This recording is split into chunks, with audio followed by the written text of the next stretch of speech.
俺の実家は祖父の代から旅館を営んでいる。幼い頃の俺の記憶は、祖父から旅館経営を学んでいる父の姿と、そして幼い俺を可愛がってくれた従業員や常連のお客様たちの姿であふれている。厳しいけれど、誰よりもこの旅館を愛していた祖父、お客様第一でいつも一生懸命だった父。そんな当たり前の日常が俺は好きだった。だけどそんな俺も順調にこの旅館を継いだわけではない。大学への進学を機に上京し、今まで知らなかった世界を知った俺は、夏休みや正月も実家へ帰省しなくなった。正直長期休みといえば、観光業界にとっては一番の書き入れ時だ。実家の旅館も例に漏れず、この時期が一番慌ただしかった。人手はいくらあっても足りないことは分かっていたのに、俺は両親の再三の帰省要求を無視し続けた。生まれた時から決められた道を歩くことに違和感を抱き、決まった未来を背負わされることに嫌気がさしていた。そんな俺に転機が訪れたのは大学3年生の時だった。不慮の事故で両親が天国へと旅立ってしまった。両親の葬儀の間、旅館はしばらく休業期間に入る。明かりの灯らない真っ暗な旅館を見たのはこの時が初めてだった。そして俺の人生にはいつもこの旅館があったことを思い出す。この旅館の明かりが永遠に消えて、みんなの記憶の中からこの旅館がなくなってしまうのがたまらなく嫌だと思った。葬儀の間中我慢していた涙があふれて止まらなくなった。そして俺は大学を辞めて実家へ戻ることを決意した。あの時の決断を間違ったと思ったことは一度もない。それほどまでにこの旅館は俺にとって大切な存在だったし、祖父母や両親との思い出が詰まった旅館は俺の人生そのものだった。お客様にありがとう、また来るよと言われると素直に嬉しかったし、何回も通ってくれる常連のお客様にご両親のことは残念だったね。でも今の君の姿を見ているとこの旅館も安泰だな。きっと天国のご両親も喜んでいらっしゃるよと言われると心底ほっとした。特にこの旅館を大きくしようとか、お客様をもっと増やそうとか、そんなことは考えていなかった。ただ祖父から父へ、父から俺へと続いてきたこの旅館を守りたいと思っていた。そしてこのままずっとこんな日々が続いていくと思っていた。あの日までは。ある時期から突然新規のお客様の予約が少なくなり、常連のお客様の姿も見なくなった。そしてそれは近くに新しくできた高級ホテルのせいだと判明する。豪華な客室に豪華なディナー、そしておしゃれな外観が売りのそのホテルはオープン前から話題になっていた。それでも今までのような旅館経営ができれば関係ないと思っていた。しかしそんなことも言っていられない事態になった。新規のお客様どころか常連のお客様まで旅館に来なくなってしまったのである。はじめは人間は真新しいものが気になる生き物だから、そのうちお客様も帰ってくると簡単に考えていた。しかし事態はそんな簡単なものではなかった。原因を知ったとき、俺は唖然とする。旅行サイトや旅行カテゴリーの個人ブログに至るまで、うちの旅館をこき下ろすような内容の記事がずらりと並んでいたからだ。貧乏飯食わせといて当然のように堂々と正規料金請求するとか、鬼畜すぎ。あんなまずい飯、押し付けろという方が無理ゲー。老舗旅館という肩書きの上にあぐらかいている。実質、素泊まり雑魚寝状態。客のことをバカにしてる。あることないこと、めちゃくちゃに並べられた悪意しか考えられない言葉たち。それがあの高級旅館側の策略だということは明らかだった。書き込みのほとんどに、近くにあるホテルの方が数倍マシだの、こんなことならおとなしくホテルの方に泊まればよかっただの、あの高級ホテルを宣伝するような言葉が並んでいたからだ。サイトの管理人に記事の削除をお願いしたが、それは叶わなかった。絶望する俺、そしてうちの旅館にある女性が訪ねてきた。ボロボロの見た目のその女性は一人の女の子の手を引いていた。小学校1、2年生くらいだろうか。俺が気になったのは女性がひどく思い詰めた顔をしていたことだった。どうか一晩泊めてくださいませんか？うちは旅館だ。旅館はお客様に宿泊していただいて満足していただくのが仕事。しかしうちの旅館は相変わらず閑古鳥が鳴いていた。俺は少し戸惑いながらも女性に答える。うちでよければどうぞ。俺は女性を空いている部屋に通して食事の時間や浴衣の場所、うちの旅館は風呂が自慢なことなどを説明する。女の子は宿泊施設に泊まること自体久しぶりなのかキャッキャとはしゃいでいる。女性は深く頭を下げた。数時間後、母子の様子が気になった俺はお菓子を持って再び母子の部屋を訪ねた。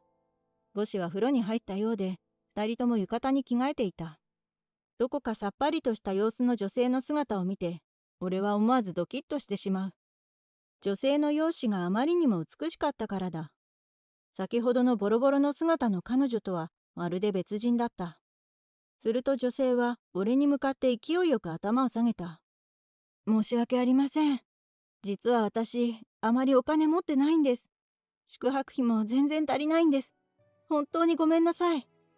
突然謝り始めた母親に、女の子は不安そうな表情をしながら母親の足にしがみつく。そして女性はこんなことになってしまった理由を教えてくれた。女性はシングルマザーだった。旦那さんは現在小学1年生の娘さんが小学校に上がる頃、突然の事故で天国へ旅立ってしまったらしい。女性の話を聞いて俺は心が痛んだ。事故で大切な人を失う悲しさを俺も知っていたからだ。しかし女性が歩んできた人生は俺が想像していた以上のものだった。彼女の亡くなった旦那さんの実家はいくつものホテルを経営しているいわゆる経営者一家だった。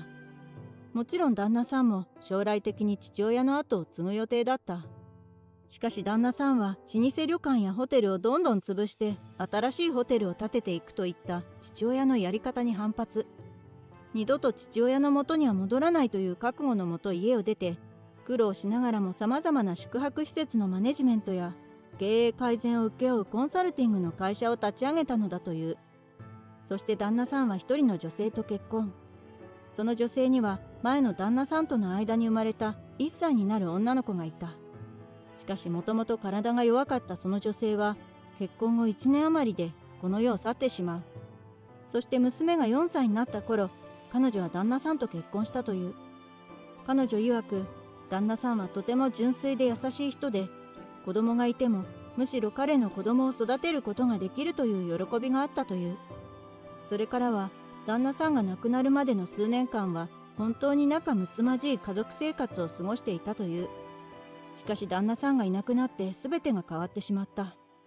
もともと少ない従業員で成り立っていた会社は突然旦那さんがいなくなって倒産に追い込まれる。母子二人、なんとか頑張ってきた彼女だったが、とうとう路頭に迷ってしまう。ある探し物を求めてこの土地にやってきたと彼女は言った。そして昨日、彼女たちの姿を見るなり、あの高級ホテルの支配人は、あなた方のような人を泊める部屋などございません、と冷たい言葉で追い払われたという。そこまで話し終えた彼女は、なんだか少しほっとしたような顔をしていた。おそらく彼女はずっと一人で抱えていたものを誰かに聞いてほしかったのだと思う。翌日彼女は宿泊費の代わりに朝から旅館の仕事を手伝った。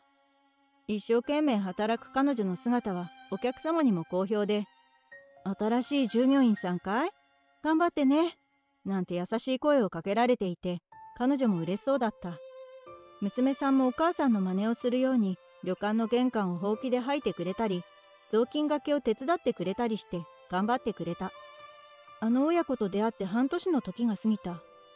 旅館のお客様はほぼ高級ホテルに取られてしまい、うちの旅館の経営状態はますます火の車だった。そんな時、一人の男性がうちの旅館にやってくる。それはあの高級ホテルの支配人だった。なんと支配人はうちの旅館に立ち退きを要求してきたのだ。どうやらホテル側は自分たちのホテルの人気に気を良くしたのか、離れを作る計画が持ち上がっているらしい。どうやらうちの旅館は立地条件がいいらしく、前々から目をつけられていたらしい。こんな条件のいい場所にこんな貧乏旅館なんかあっても無駄だから有効活用してやるって言ってんだよ。だいたい客なんてもうほとんどいないんだろ。うちのホテルが奪ってやったんだからな。まあうちのホテルに来る客のレベルが高いように、こんな貧乏旅館に来るやつらは貧乏人か相当な変人に違いないけどな。こちらが黙っていれば言いたい放題。支配人は散々俺やうちの旅館のことをこき下ろした。自分の代で旅館を廃業するのは忍びないが、もう潮時かな。俺が弱気になっていたその時だった。お待ちなさい。背後から聞こえた声に振り返ると、そこには半年前に出会ったあの女性が立っていた。あの時のボロボロの姿ではなく、ピシッとしたスーツ姿の彼女は、あの時とはまるで別人のようだった。あの時の彼女は失意のどん底という顔をしていた。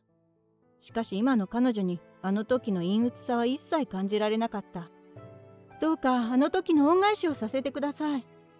あの日うちの旅館に泊まり、従業員やお客様の優しさに触れた彼女は、各地にあるこんな暖かい場所を潰すわけにはいかないと一念発起。もう一度旦那さんの会社を立て直そうと行動を起こしたらしい。会社としてはまだまだかもしれないけれど、この旅館を立て直す手伝いをさせてください。と頭を下げる彼女。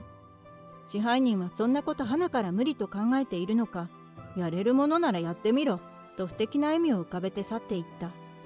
そして俺は彼女から衝撃的な事実を聞かされることになる。なんと彼女の娘の実の父親は、あのホテルの支配人だったのだ。あの日、彼女の言っていた探し物とは、娘の実の父親だったのだ。旦那さんを亡くし、幼い子供を抱え路頭に迷ってしまった彼女は、自分にはもう娘を育てることができないと、娘の実の父親を探し始めたという。そして娘の父親が、あの高級ホテルの支配人だと分かり、娘を父親のもとに連れてきたのだという。しかし自分たちの話を聞こうともせず、見た目だけで客のレベルを決める支配人の姿を見た彼女は、こんな人に娘を渡してはいけないと思い、娘を手放すことを思いとどまったという。彼女はうちの旅館を再建すべく尽力してくれた。彼女のおかげで、俺や従業員たちの心も一つになったような気がした。そして少しずつ客足が戻り始めていた。そしてある奇跡が起こる。多くのお客様がホテルに流れても、最後までうちの旅館に宿泊してくれていた常連のお客様の一人で、真摯な雰囲気のご老人。彼はいろいろな場所を旅しながら寄稿文を書いている有名な旅作家だった。彼はお客様が激減した時も、少しずつ再建していく今の姿も、全部含めてこの旅館が好きだと言い、ぜひこの旅館の奮闘記を記事に書かせてくれと言ってくれた。彼のおかげもあって、旅館には今まで以上のお客様が訪れてくれるようになる。余裕だったホテル側は今更大慌てしているが、もう遅い。ホテルの人気はあっという間に廃れ、ついでにこのホテルの悪行も明らかになった。